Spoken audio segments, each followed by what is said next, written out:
राजकारणात आजवर अनेक दिग्गजांची एंट्री तुम्ही पाहिली असेल, पण सोलापूरच्या राजकारणात सध्या एका अशा नावाची चर्चा रंगली आहे, ज्यांच्या एंट्रीने भल्याभल्यांचे डोळे दिपले.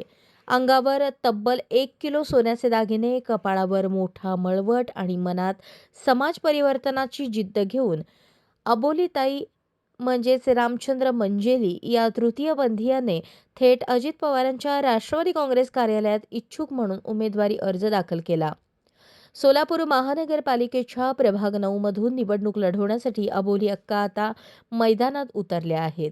अबोली अक्का जेव्हा राष्ट्रवादीच्या कार्यालयात पोहोचल्या तेव्हा त्यांच्या अंगावरील सोन्याने सर्वांचे लक्ष वेधून घेतले. मात्र हे केवळ प्रदर्शन नसून त्यांच्या अस्तित्वाची लढाई असल्याचे त्यांनी ठणकावून सांगितले. समाजात आजही आम्हाला हीन वागणूक दिली जाते. रस्त्यावरून चालताना लोक आजही आमच्याकडे वाईट नजरेने बघतात.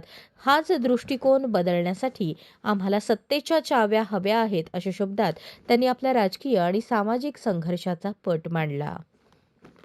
अशाच नवनवीन अपडेटसाठी जनता राज्य न्यूज चॅनलला सबस्क्राईब करा, लाईक करा आणि शेअर करायला विसरू नका.